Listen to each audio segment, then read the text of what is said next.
Now, Chris, it appears that as we speak and as we've been covering this, as you're looking at Marines focusing their aim on the source of that fire, again, our own Chris Yumbelt is on the scene right there in Paradise Square, and apparently those shots were not that much of a concern, at least to the people in the square. Chris, I want to tell you that the building that we saw on fire a few moments ago, and you could perhaps help us on this, apparently was the Ministry of Finance. Can you tell us more about that building? Well, as many other government buildings in this country, it may have been more than just the Ministry of Finance. There is the Air Force Sporting Club, for instance, which was the scene of a short battle this morning because apparently there was some sporting fedayeen or something else in there giving the Marines some resistance, but apparently that got taken care of. By the way, yes? No, we hear a lot about the Marines, and I'm sure you're seeing a lot of Marines there. We don't want to leave the Army out of it. The 3rd ID, the 3rd Infantry Division, is part of the force that's in there. And, of course, all of this could not have happened without U.S. air power. I just wanted to give a plug to our other services, as well as the Brits who've done such an incredible job down in the South. So go ahead, Chris. No harm intended here, sorry. I can see that the soldiers are now standing on top of some APCs in reaction to the shots that we all heard, and they're looking with binoculars, scanning an area behind some palm trees where there's a construction site, in fact, which might possibly be a hideout for snipers or something. But as far as I can tell, nobody's moving into that direction. They're just screening the area so far with binoculars. Let's go back to Britt Hume in Washington, D.C. Britt, you were able to shed some light earlier on just what kind of a tank retriever this is. What's going on with the crane now? Well, Bridget, this is one of the capabilities that this M88 has. I've seen pictures of an M88 with the crane attachment raised just as you're seeing there, lifting up a tank. So you get an idea of the power that's available on this vehicle, and you can sense here that they're putting that into play now, trying to effectively take this statue down. This is going to be fascinating to watch as this tank is being put to use in a way that nobody probably ever thought of, but for which it appears to have all the potency it needs. And Britt, you know, we've heard a lot about joint operations in this particular battle in our war on terror, the battle to topple Saddam Hussein, but this is a joint operation between U.S. troops and Iraqi citizens. Yes, sure seems to be, David, from everything that we can see and from everything that Chris Yumpelt described. I'd just like to say, by the way, a word to Chris about the reports he's given us over these recent weeks and his courage in staying in Baghdad. And I know he was supposed to leave a couple days ago, and he was able to stay, and we're sure grateful for that. So, Chris, our hat is off to you. Thanks so much for the reporting you've given us from in there and for your courage in staying. Staying at the Palestine Hotel. It's an absolute pleasure, and I figure that it was your Army that changed my travel plans, and for a very good purpose, so I don't regret for 1 minute that I stayed. Well, we're very glad you're there, and we're very glad you're safe. So there's people standing around, hundreds of them now, chanting, singing, and encouraging the soldiers who are climbing up there to the top of their crane arm to hurry up, basically, and get this statue down. There's the clear backup of the people of this city to get rid of this cult around this dictator who's about to fall, at least symbolically, although we know it this time. We don't know yet. Oh, here we go, the American flag. There we go. I wonder if we can listen to what the sound in that square is. Sorry, I can only offer the little microphone in my telephone here, but it may give you an impression. So Saddam Hussein is now head under the Star-Spangled Banner. That's all he's going to see from now on.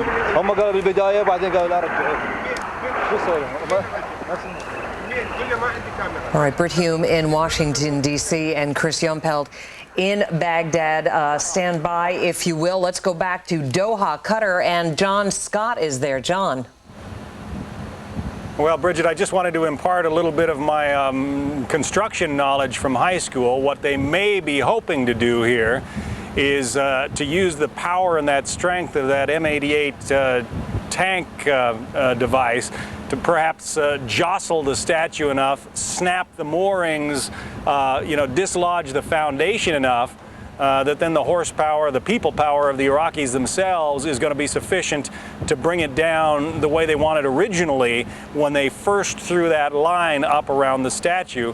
For obvious reasons, I suppose our military would prefer the symbolism of seeing the Iraqis bring that statue down themselves. They just don't have the muscle to do it. So as you saw that guy wailing away at the statue's base with a sledgehammer, he had the right idea. If he can only dislodge the moorings, somehow snap the bolts that are holding it to the concrete foundation, it's going to come over. So if they could use the strength of that tank and the attached crane to get that job done, then it'll be simple work for the Iraqis to do the rest of it themselves. Bridget? Yeah, and John, interesting, just as you were speaking, the American flag taken off the head of the Saddam Hussein statue. But look who's holding it now. It's no longer a U.S. soldier. It's an Iraqi citizen waving the U.S. flag. That might do something to dispel criticism, no doubt. We are about to hear from with regard to the Al Jazeera stations, etc. Is Britt Hume still with us? I am, David. Britt, what about that? I mean, you can understand these Marines who have put their lives on the line, sweated with blood and guts for the past 3 weeks, wanting to show the stars and stripes in this moment of glory. Understandable, but no doubt Al Jazeera and the others are going to make hay with that. Well, perhaps, David, one senses that after that flag was put over the head of Saddam Hussein, that somebody, some commanding officer may have said, hey, get that thing down, because U.S. officials have been very sensitive about the idea that this was liberation, not conquest, and the hoisting of the American flag over territory that is captured and taken, so to speak, is not the image they want. They want the image of liberation. As you can see, the flag is being stowed at the moment by that Marine up there as they prepare to give this thing a good yank, if that's what they're going to do. Chris Yumpeld, are you still with us, Chris? I'm here. I think that caller he just got is going to do the job, I guess. In the meantime, I may want to tell you that following the tanks that rolled in here. Okay. So he's holding up the Iraqi flag now, standing on the M88, and being cheered. So this is a proud nation. And what you just said about the liberation and not being conquering this, but liberating these people, this is exactly what is happening here. And I believe that looking at this picture, this is how they understand it. There's room for the Iraqi flag and also the American flag right next to it. Maybe that's. I just wanted to tell you. Yeah. I was just going to say, maybe that's a shot that we may not be seeing from Al Jazeera, but along with the U.S. flag, the Iraqi flag being held up. Chris, I heard some applause. Can we just listen for a second to the natural sound there? Certainly.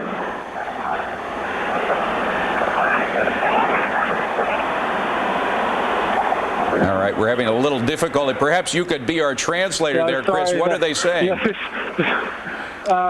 I need to find somebody who can translate this for me. I have to get a little bit closer. Hang on.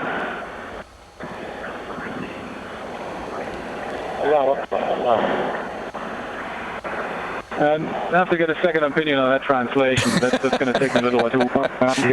Yeah, but what I wanted to tell you just a minute ago was that following this sheer endless armored motorcade of American tanks, APCs, and Humvees, and all kinds of other vehicles that come here on one of the broader streets now have the street behind them is now clogged with cars because a huge number of Iraqi citizens have now simply abandoned their cars in the middle of that street. Everybody's sort of venturing to the square here to become a witness of what's about to happen.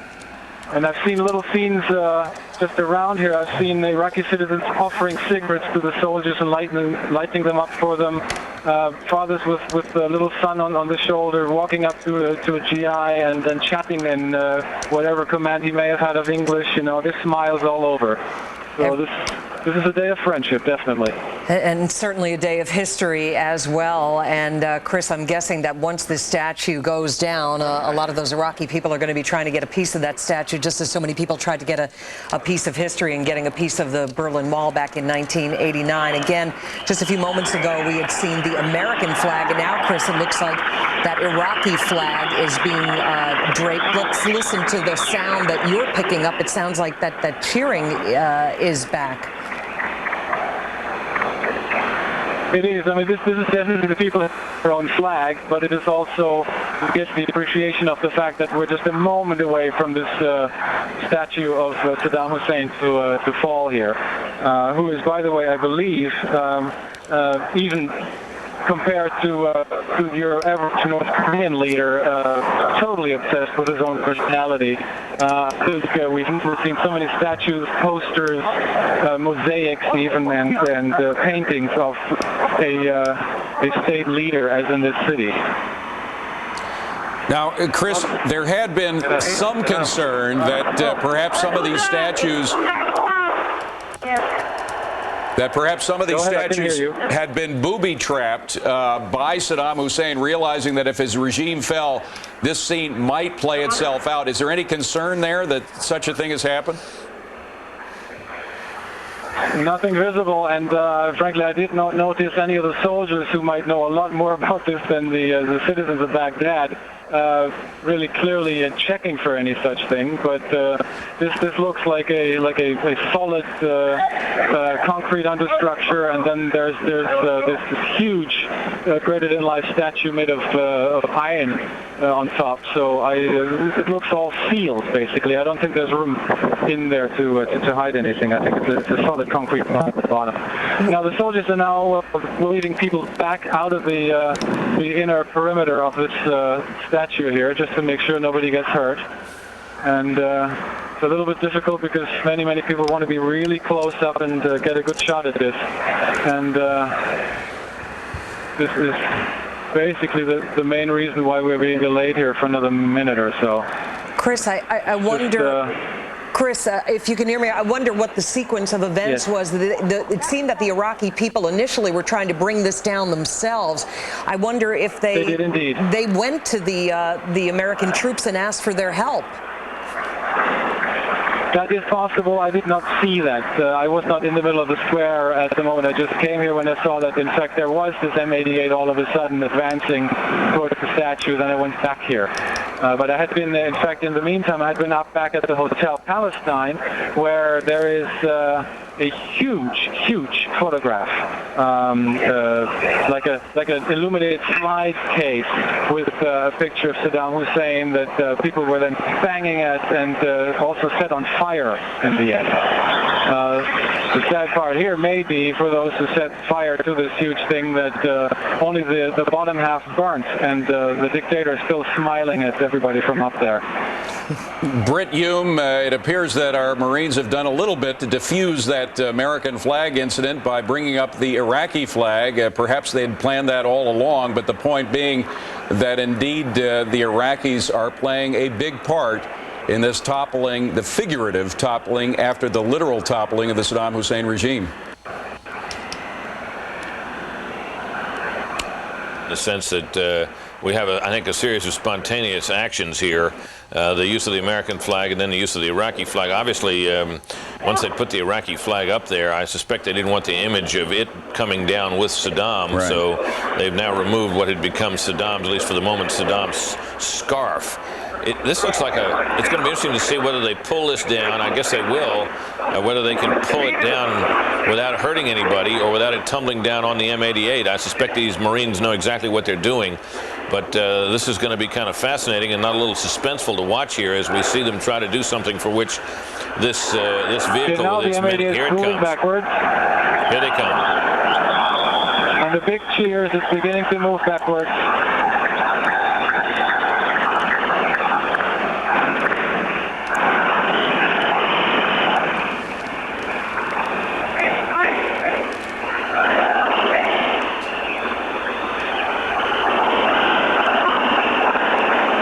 Chris, can you make out what those chants are? Not from here, sorry.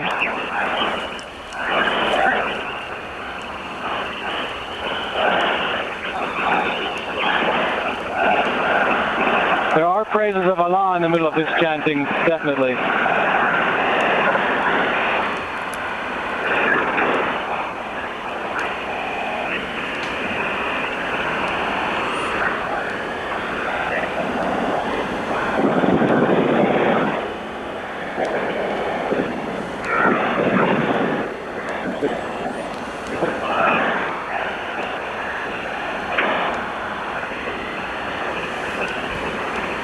Yeah, I guess what's happening here is that the crew of the M88 is letting out a little more of the steel rope here on the crane, and at the same time moving the vehicle backwards, so that, as you mentioned earlier, definitely the vehicle and its crew are also at a safe distance from the statue before it falls. They're just giving it a little more rope before the final snag, I guess. That picture from Abu Dhabi TV is quite sharp on this, dramatic.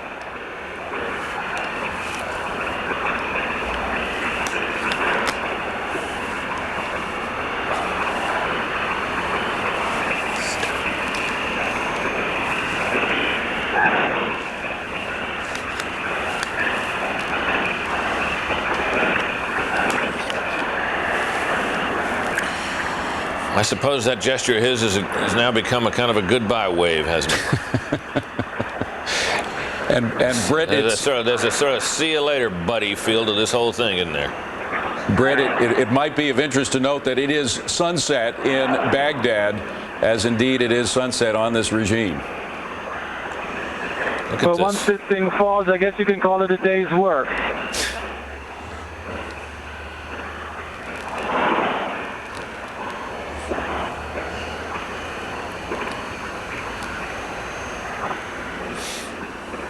Yeah, the vehicle is still moving backwards very slowly, very carefully.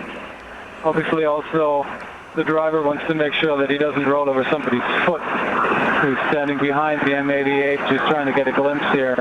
Chris, does it look to you like those people down by the base of that statue are clear of where it might fall, or are they up too close? Absolutely, yeah. There's nobody standing there. The U.S. soldiers are making sure there's nobody within that horseshoe there where it's going to drop. And let's bring in John Scott in Doha, Qatar, who's watching this. John, on Abu Dhabi TV, no? Well, real quickly, Bridget, Doha, not only the headquarters of Central Command, it's also the headquarters of Al Jazeera, and Al Jazeera is carrying these very same pictures, so they are playing all over the Arab and Muslim world. They are seeing the same images we're watching right now on Fox News. There's tension on the rope now. The engine goes.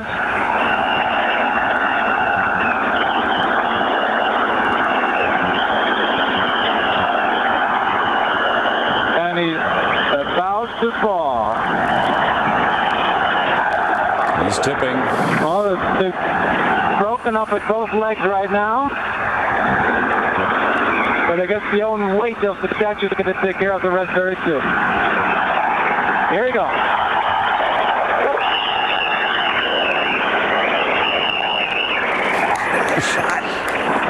Other shot. This is unbelievable. So there he's hanging. It's hard to keep the people away.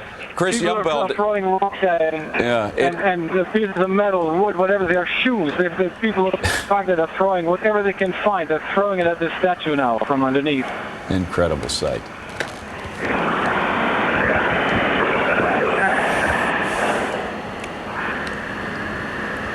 Isn't that something? They said Saddam would cling to power, and now the statue is hanging on. The throwing of the shoes, Chris Yumpelt, you can jump in here. You know more about Arabic culture than I do, but there's a certain symbolism in throwing. There he goes. I hope they're watching this all over the Arab Street. Indeed, our own John Scott said that Al Jazeera is broadcasting these scenes Jubilant seems too mild a word for what you're seeing here as the citizens of Baghdad are on top of this statue. Go ahead, Britt. I wonder what Dominique de Villepin and Jacques Chirac are saying if they're watching right now. Dominic, of course, being the foreign minister of France, and his boss, the president of France, who, of course, opposed the liberation of Iraq at every step along the way. And Britt, we should say, who, of course, now want to get back in. Well, yes, it does. Well, they want, through the UN door, which appears to be only ajar at the moment. John Scott, watching this from an Arabic country surrounding Iraq. Of course, it's one country that happens to be with the coalition, or at least favorable towards the coalition. John, any sign of what the Arabs on the street might be thinking about this as they watch these scenes, which run completely contrary to what they've been told for these many months? Difficult to assess that from here on the base, David, where CENTCOM is. We're not getting the flavor of the Arab street that you might want at this moment. And of course, the headlines today were about that Al Jazeera journalist who was killed yesterday in that unfortunate incident. But you have to think that there are going to be some minds changed in the Arab world as a result of these incredible pictures that we're watching now. David? Britt Hume, you mentioned de Villepin and Chirac and the others, Al Jazeera. Do these people who played such a big role in events these past couple of months, do they now become small footprints or little figures in the history of what we're watching right now? Well, they're not players at all, really. I mean, they were obstructionists in a sense. David, I must say to you, these images of that statue coming down, of those people dancing jubilantly on top of it, and now the hoisting of the Iraqi flag against the pedestal of that statue, this is extraordinarily effective from the point of view of conveying to the world what the administration said and promised that it was trying to achieve. And I don't think you could, if this had been planned in some way, which manifestly it was not, that we can tell, it could hardly have been more effective, more powerful a message. Chris Jumbelt, we are looking at people still slapping the statue with anything they can grab hold of, and particularly, and I mentioned this before, their shoes. There is symbolism, is there not, in the Arab world of using your feet or your shoes to degrade, desecrate something? You do, and it's almost as bad as comparing somebody to a dog, I guess. Yes, this is as low as it gets. Chris, before and people are jumping up and down on this statue and hitting it hard and stamping on it. Yes, indeed. Chris, again, before this statue came down, had you had the opportunity to talk to Iraqis about what this first taste of freedom has felt like for them? It has to be just unimaginable. It was something that before it all happened, in very, very careful conversations, we've been able to sort of probe as a subject with some Iraqis we have been working with here over the time. Most of them obviously ministry officials who are now gone from the picture, and others like regular drivers, cab drivers who are assisting us here with getting around town and so forth, translators, interpreters also. And it is, for those who are still here, that fact alone, that they can be together with the Western guests, both armed and unarmed, on this day alone is a sign for the fact that they are more than eager to cope with this new situation. But in these conversations we had radically with them in the last 2 hours or so, there is still very much a lack of knowledge and understanding about what really is the potential that is in this country now for each individual citizen. It'll be or somebody here will be able to explain it to all of them. I guess a reestablishment of a mass media can make it. All right, as Chris begins top of the agenda. Chris, you're going in and out, but I just want to bring Britt Hume in once again. Britt, does the power of the liberation that we are seeing now trump all doubts about whether this was the right thing to do? Well, it certainly does for the moment, David. It would seem to me that this is the jubilation. This is the liberators' welcome that U.S. officials and the administration had expected, and obviously had hoped might manifest itself sooner. But there it is, in the most dramatic possible place, and in perhaps the most dramatic possible way. So obviously this has a powerful effect. There's fighting left to be done, and of course there are many long months, if not years ahead, in which the shape of the new Iraq will begin to emerge, and it will be a difficult task to make that conform to the high hopes that the administration and its allies have had for it. But for the moment at least, something extraordinary and historic has happened. It has happened in a dramatic way, in a vivid way, and with images that technology allows to be sent out all across the world.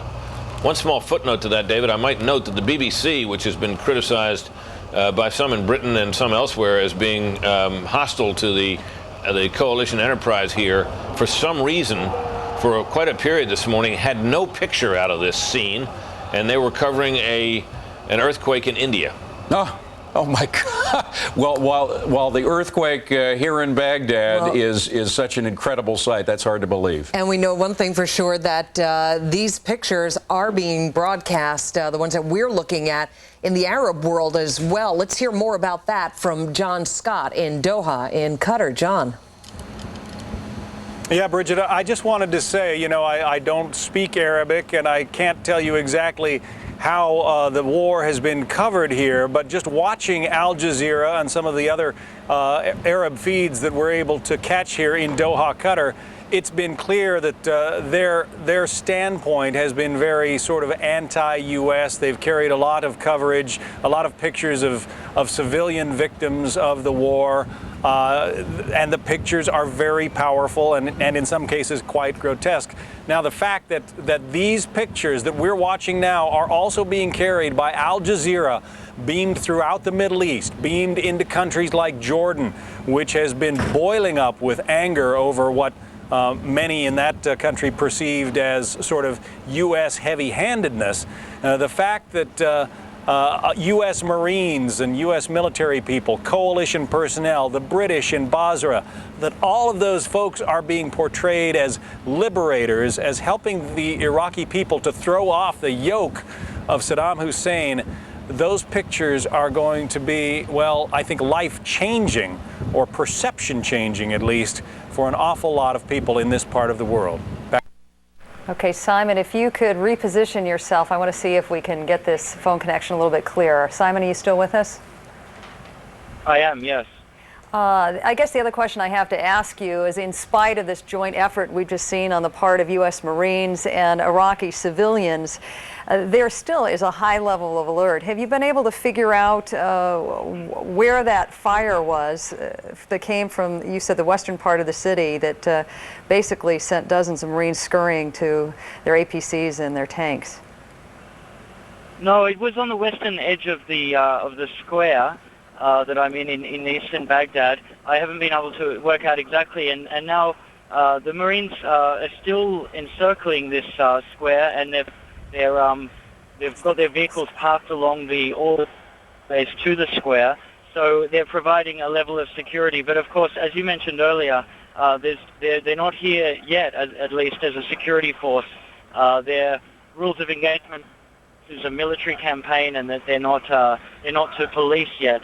But as we heard earlier from the Pentagon reporter, that might have to change quickly, as scenes from Basra alarm Pentagon officials. They won't want to see those scenes repeated in Baghdad. No, and Barbara Starr pretty much said there was an audible gasp in the Pentagon briefing room when those images were seen on live television. Simon, if you wouldn't mind standing by, we've hit the 11 o'clock hour here on the East Coast, and we quickly wanted to bring our audience up to date that's just joining us on what we basically been watching for the last 2 hours. For those of you joining us, we're going to go back to some tape right now to show you what literally just unfolded in Firdos Square in central Baghdad. A U.S. Marine armed recovery vehicle pulled down the statue of longtime Iraqi President Saddam Hussein in the square just about 5 minutes ago. This was about a 2-hour effort.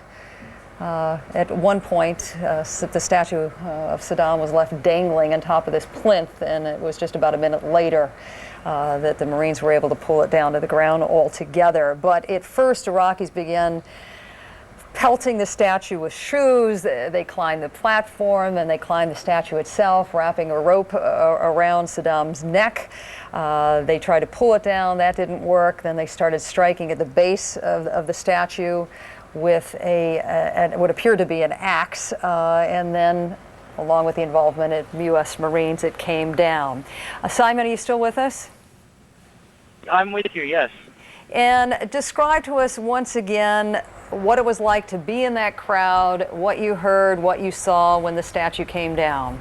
This is Simon Robinson of Time magazine, who happens to be with the Marines in this central square. As the statue began to topple and it kind of creased at the knees, people started to cheer, and the large tank rescue vehicle was wheeling it in, much like a tow truck would wheel in a crashed car. The cheers went up, and finally when it toppled onto the ground, a lot of men rushed forward and jumped on top of the statue, which was a hollow statue, and were jumping up and down and cheering and waving a pre-Gulf War Iraqi flag. Incredible scenes here in central eastern Baghdad.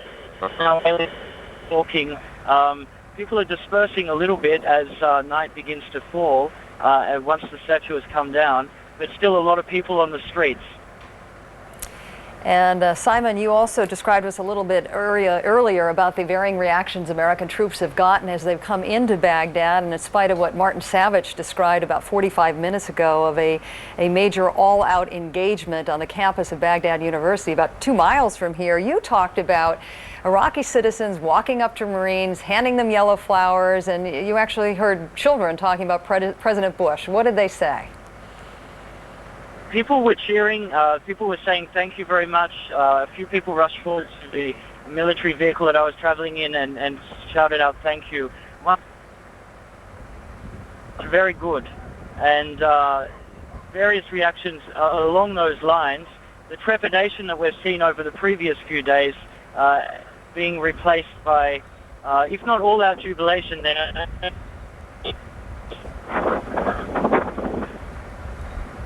Okay, I think we've lost our connection with Simon Robinson of Time magazine, but he really gave us an excellent view of what was unfolding in that square. It's actually heartwarming to see that we had a hand in bringing some freedom to these people. They've been under the gun now for over 30 years, and now maybe have an opportunity to become the kind of society that it's always had. I mean, it's an educated people. They have a great deal of wealth. Their gross national product has been like $1.98 for a long period of time, and all that money's gone into the hands of the regime. It's about time that we saw that go out to the people, and I think the American people ought to feel extremely proud that we've had an opportunity to change the face of an oppressed, change the situation of an oppressed people. But one of the key questions does indeed remain those oil fields, and I think that was one of the surprises of this war, wasn't it? That there wasn't more trouble securing some of those oil fields and making sure that they're there for another day so that they can provide financing for what's going to be a long and expensive rebuilding of this country. Exactly. Chris, you mentioned it's very impressive that the military plans included just those things to protect the resources of this country, whether they be the oil wells, whether they be food stockages, infrastructure for power, for water. Those are all things that this nation is going to need very, very much as they rebuild themselves. And so very impressive to have a military campaign very quickly go out, seize those, control those so that they are not taken apart and destroyed. So they are now available for the people. We're going to get a lot of help, by the way, from the French, Germans, and the Russians who desperately want to get involved in taking control of these resources. And I think one of the reasons why the administration has not been vociferous about other nations participating in a post-war Iraq, and why it's going to be difficult to convince the administration that these people ought to be involved is because of their opposition to our campaign in Iraq to free the people in the first place. And I think the administration's view is you didn't shed any blood, so you stay out until we're ready to call for you. But it's worth noting that the Russians have something in the neighborhood of $20 billion in debt that's owed to them by the Iraqi government, and there are lots of other debts and business relationships that existed between the French and German governments on the one hand, or French and German companies surely on the one hand, and the Iraqi government of Saddam Hussein on the other. And those things, French, Germans, and Russian interests with Iraq, are going to have to be sorted out. It's going to be very delicate going forward. In fact, Dick Cheney, speaking just a short time ago in New Orleans, was talking about the oil resources, and he said that the United States and Iraq are going to need a lot of outside help and assistance to get those oil fields fully functioning. But he said eventually it's going to be up to the Iraqis to decide how much of that money they want to reinvest and go into the oil sector. So this is the scene now in downtown Baghdad, but we've also been keeping a close eye on what's going on in northern Iraq, because there were celebrations in the streets there as well, and clearly in Sulaymaniyah they continue. This camera pointing in the direction of the downtown area from the roof of the Sulaymaniyah Palace Hotel, and we're joined again by MSNBC.com's Preston Mendenhall. Preston, what can you tell us? Well, Chris, just in a matter of minutes earlier this afternoon, a few hours ago, the streets of Sulaymaniyah went from their normal sleepy noontime, lunchtime, to just being packed with people. And as we understand it, talking to people there on the ground that you see there, once they saw the pictures of Baghdad apparently falling to the U.S. soldiers and people cheering in the streets, they realized that the end was very near for Saddam Hussein. The Kurds are out on the streets in force here in northern Iraq. The Kurds themselves have been one of the victims of Saddam's regime over the years. His policies, particularly of Arabization, where he forced many of these Kurds out of their homes, their ancestral homes in areas like Kirkuk and Mosul.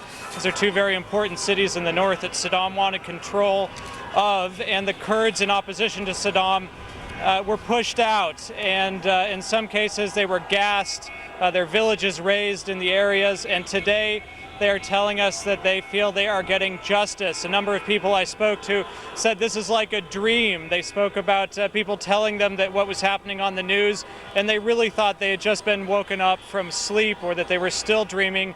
They say they find it very difficult to digest that Saddam Hussein is gone from Baghdad. Chris?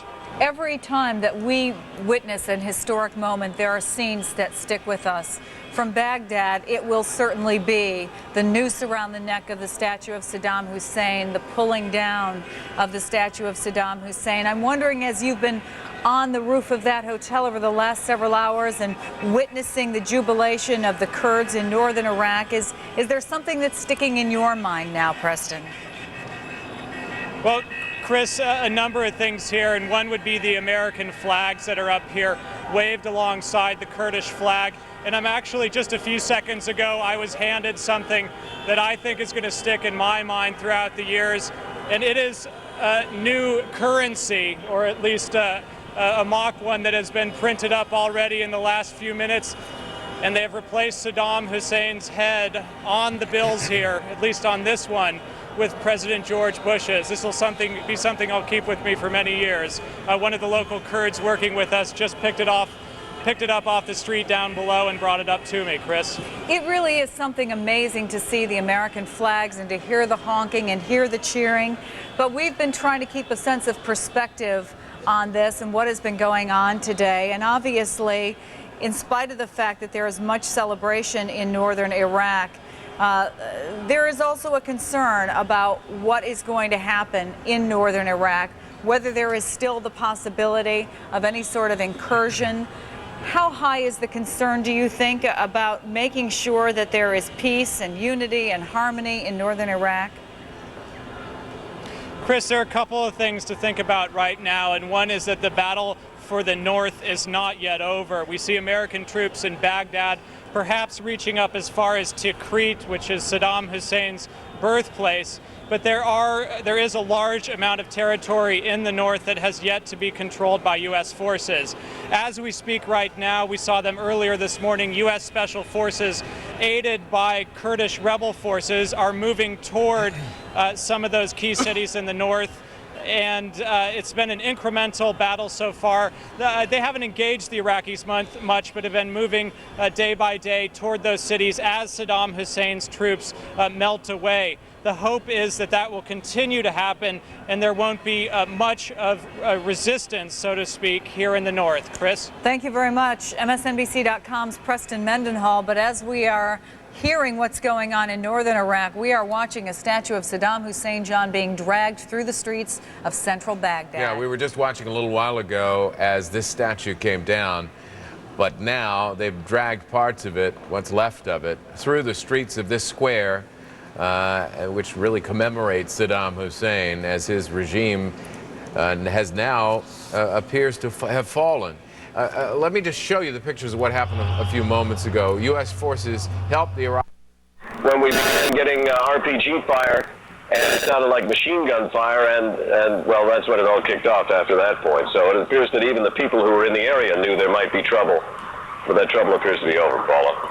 All right, Martin, thanks so much for that update. We were concerned because we knew his vehicle was disabled for a while, and the engine actually being worked on while he was filing a report just a little over an hour ago. We're going to keep our eyes on this live picture.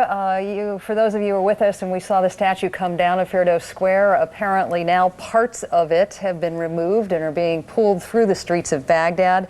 Joining us now from our Washington bureau is Joe Wilson, the last American diplomat to meet face-to-face with Saddam Hussein.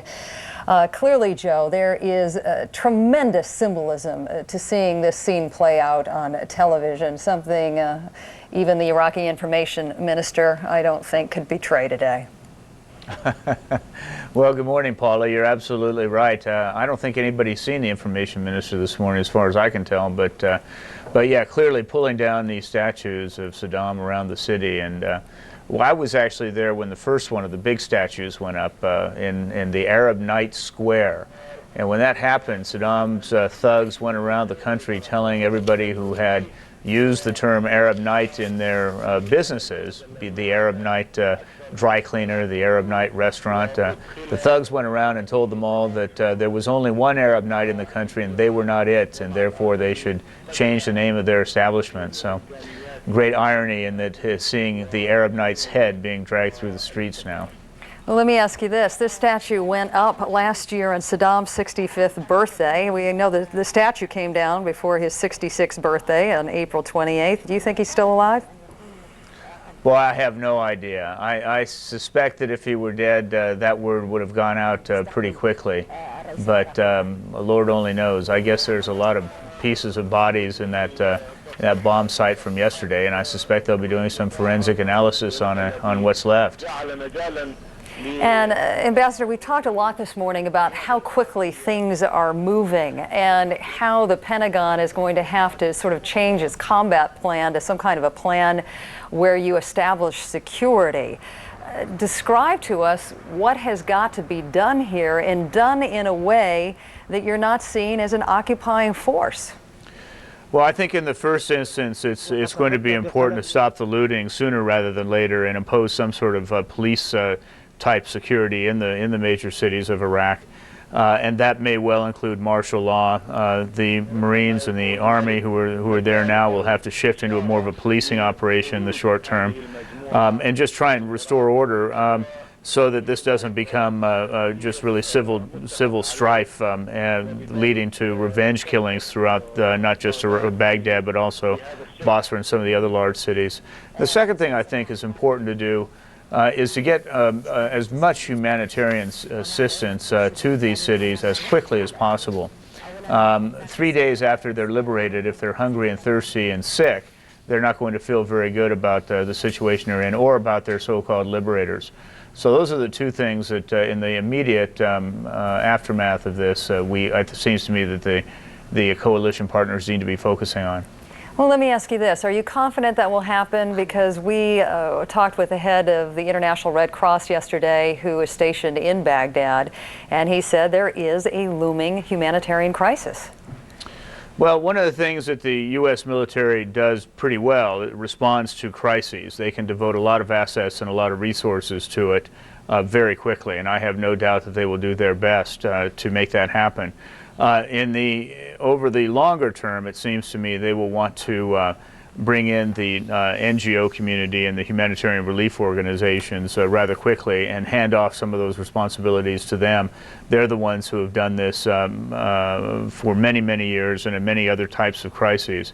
So as soon as there is some reasonable security in the big cities, I would think that the military would want to get out of the business of handling humanitarian relief and hand it off to those who are to fully liberate the people of Iraq. That's the latest from Doha, Qatar. Back to you in New York. All right. By the way, as we are looking at Iraqis in Baghdad, there are a lot of Iraqis around the world as well, Iraqis who fled the regime of fear, the Republic of Fear of Saddam Hussein. There are anywhere from 20 to 25 million Iraqis in country. Nobody's sure exactly how many because, frankly, people are afraid to tell, or people were afraid to tell the officials of Saddam's government exactly how many people were in the family. Also, when people died within Baghdad, they were afraid to tell the government officials that family members have died because they wouldn't get as much ration as if their family member were still alive. So it's unclear how many people there are. What is clear is that there are 4 million Iraqis outside of Iraq.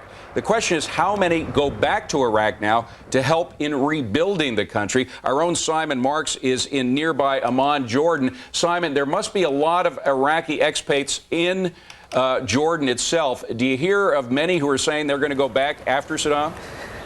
Yeah, there is a significant community here in Amman. We had actually witnessed in the past few weeks many Iraqis heading back, at least 5,000, they said, to join the struggle to repel the American invasion. That's what they said at the time. One wonders if, in fact, that was their true motivation. There are other Iraqis here. Remember, Jordan and Iraq had enormous trade links even before this war began, and after this war is over, Jordan very keen to see those trade links exploited to the full, because the Jordanian economy is very reliant on its economic relationship with Baghdad. So I suspect there will be many business people here, both Iraqi and Jordanian. Very common for back into this discussion, Christiane.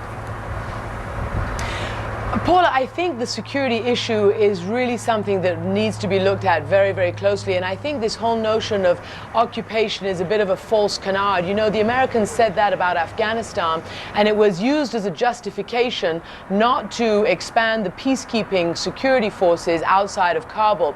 And the result has been virtual anarchy, a reemergence of warlordism, attacks on humanitarian workers and the like, and attacks on girls' schools. In other words, it has been a very insecure situation for most of Afghanistan, and I think that's a lesson that certainly many people in the security establishment, in the humanitarian establishment, in Afghanistan itself, and around the world are going to be looking at. I don't think you can leave a vacuum. I think it's incumbent upon those who came in, whether it was first to Afghanistan and now to Iraq, to make sure that the security does not break down in any kind of irretrievable way, because certainly many people talk about security being their first concern, and I feel that the lesson of Afghanistan really needs to be learned, because a deep failure of security there has brought that country back to the brink of, you know, the kind of warlordism that the War of Liberation was designed to eliminate.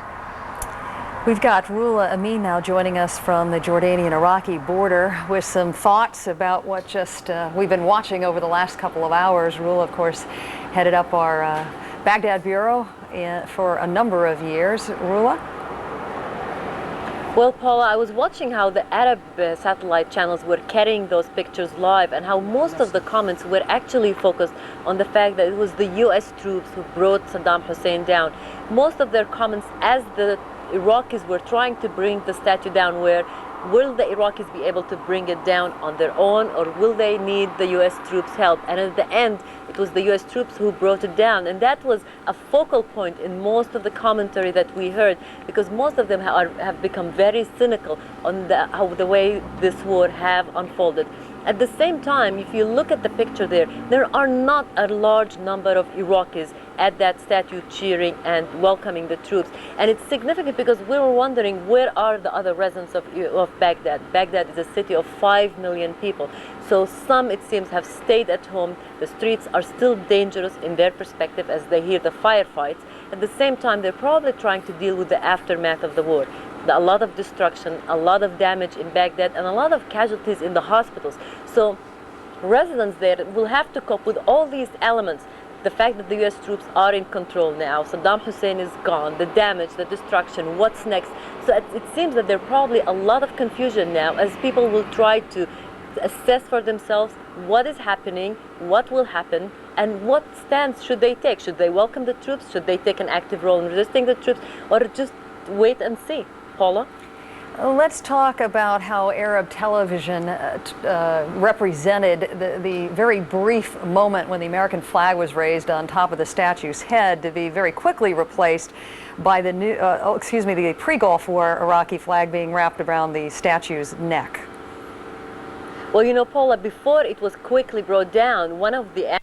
And we hope that this will be a good sign that will replace people chanting for the leader. And we hope that the rest of the Arab countries will do the same. Otherwise, we will have to go to the Americans and ask for their help to replace these regimes. All right, Jacob, thank you very much. And I want to turn to our military analyst, Colonel Jack Jacobs. And first of all, Colonel, this happened early in the war where U.S. forces apparently put up a flag and then brought it down in southern Iraq. Once again, we see the American flag out there. Any sort of public relations problems with this or not? Well, a brief public relations problems. Of course, you're not going to be able to satisfy Al Jazeera in any case. I think they got it half right. We do all hope that there will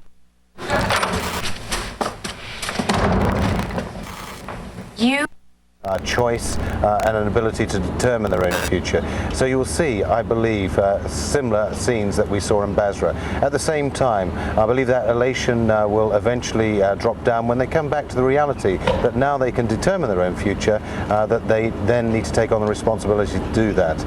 It's a natural process, and I know our coalition forces will step in to affect law. Under international law, we're obliged to take care of civilians and civilian property in the cities that we have liberated, and we will do. And there'll be a natural process then of engaging the civilians, engaging the administration, and we will see a new Iraq build out of the ashes of the old regime. Group Captain Al Lockwood, the spokesman for the British forces here at CENTCOM Forward headquarters in Doha, Qatar. A lot of sort of hard-bitten military men just rejoicing at the pictures that we've been seeing over these past 5 or 6 hours. Back to you in New York. I wish I could see a couple of tears, I'm sure, rolling down some of those hardened cheeks as well. And of course, we want to keep in mind that while this is a joint force operation, the Marines, the Army, the Air Force, everybody involved, of course, it's international joint operation as well. As you look at scenes from just moments ago where somebody's riding hobby horse on the head of Saddam Hussein through the streets of Baghdad. Simon Marks has been watching this from the Arab Street, as it were, from Amman, Jordan, which is next door, which has been openly hostile to coalition efforts to go into the liberation of Iraq and now of Baghdad itself. And Simon, I just want to ask, is the Arab world prepared to play a part in either the reconstruction of Iraq or perhaps the founding of a new administration in Iraq?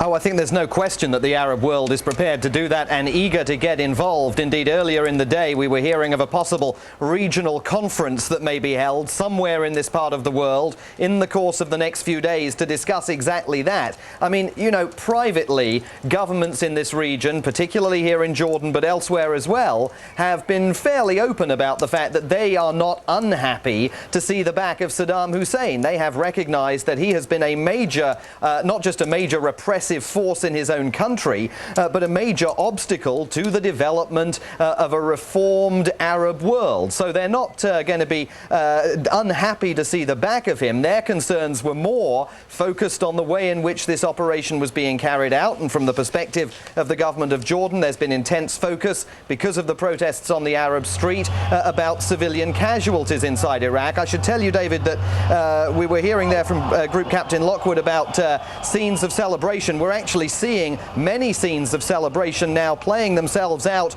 on the Al Jazeera television network. It has run these pictures of the statue coming down again and again and again, and about 2.5 minutes ago they started running extraordinary pictures that I'm sure will bring everybody later of Iraqis on the streets of Baghdad celebrating, driving around in trucks, many of those trucks waving the stars and stripes. Now, we saw that rather delicate ballet earlier on about whether the statue should be covered up with the stars and stripes, the Iraqi flag, no flag at all. The Iraqi people, or at least some of them in the center of Baghdad today, are actually waving the stars and stripes from the backs of their trucks, and that is a very startling image that people across the Arab world have been witnessing just in the course of the past 3 or 4 minutes on Al Jazeera. David? Only so long could they avoid such images. No doubt we're going to see a lot of those images in the coming days. Once again, we want to let you know that in Baghdad now it's about 7:30. The sun has set.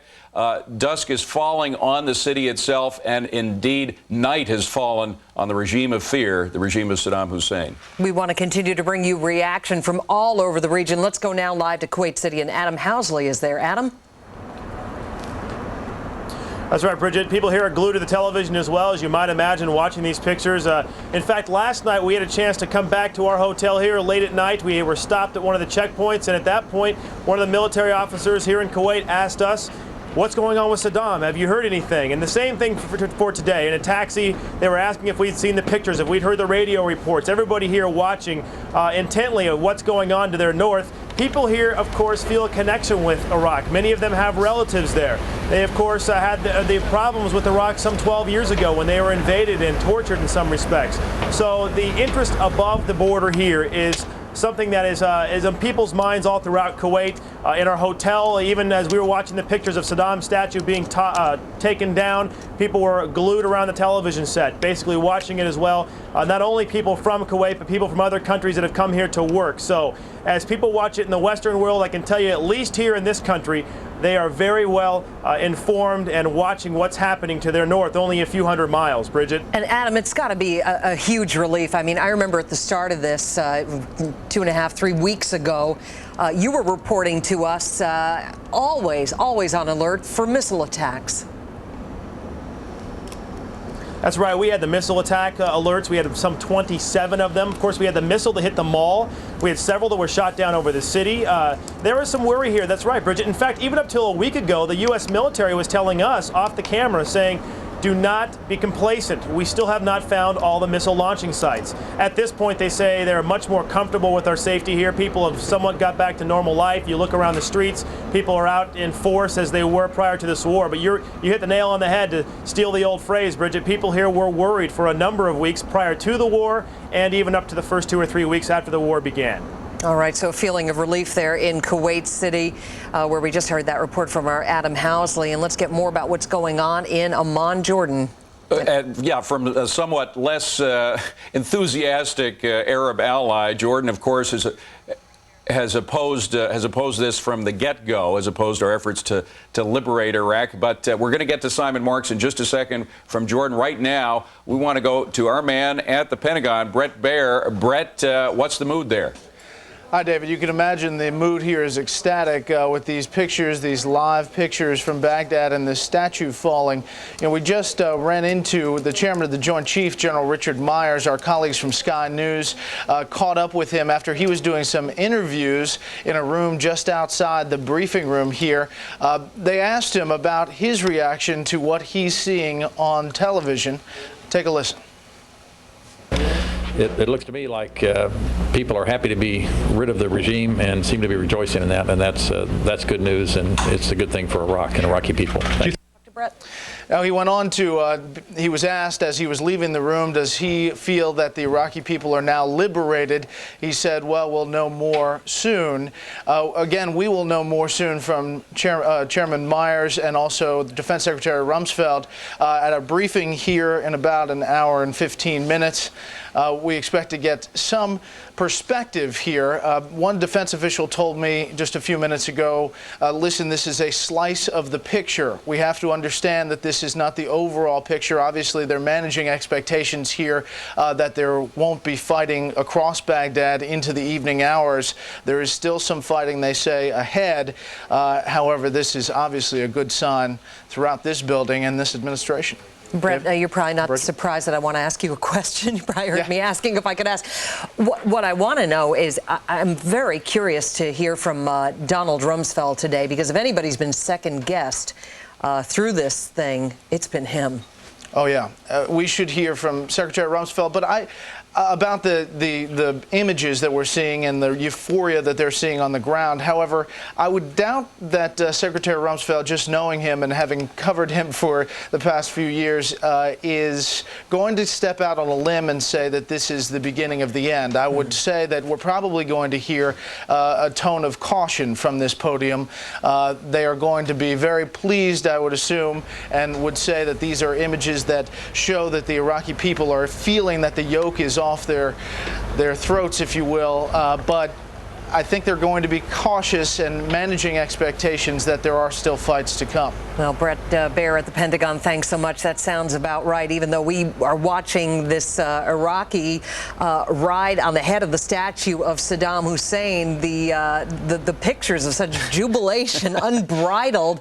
And yet, David, what we've been hearing from officialdom in Washington, very, very cautious. The ever understated Dick Cheney, the vice president, saying the campaign is proceeding with speed and success. Well, this as that statue was toppling. Pardon the pun, but it's hard not to get heady about situations when you see scenes like that. I mean, absolutely amazing that the Pentagon is going to be trying to manage expectations, but of course that's their job. And while there is still danger in Iraq for coalition troops, you have to manage those expectations. You have to keep people on guard. There may still be surprises yet to come. There's a gloaming in the city of Baghdad now, a light blue gloaming as dusk falls. It is about 7:32. It is exactly 7:32 Baghdad time. The sun has set, and again, it has been a historic day in Baghdad, indeed in the Arab world, and Simon Marks is standing by in Jordan. And Simon, is there concern, is there worry from those in seats of power in the Arab world that as Saddam Hussein's regime has fallen, so too will theirs? Well, I think there is concern about the instability that could exist inside Iraq, and so regimes, or rather governments throughout this area, are very keen to see some semblance of stability take place in Iraq very soon. Just to bring you some news related to that, in fact, David, we've just heard in the last few minutes here in Amman that up on the Iraqi border with Jordan, the Iraqi border guards have now left their posts. In other words, it's open season for anyone who wants to cross the border from Jordan into Iraq. Now that, on the one hand, is good news because there's been a huge amount of humanitarian aid that various relief agencies have wanted to get moving across that border into Iraq, and the Iraqi government had, throughout the war thus far, been saying, no, we don't need any of it, and had been failing to allow that aid to cross the border. There's also obviously a large number of journalists here in Amman pretty keen to cross that border and get back to Baghdad as well, but porous borders are not good news as far as stability is concerned, and in a post-9/11 world, in a world in which the US government has warned about links between the regime of Saddam Hussein and Al-Qaeda and Osama bin Laden's organization, I cannot imagine that those authorities now assuming power inside Iraq are going to want that border to remain unmanned for very long.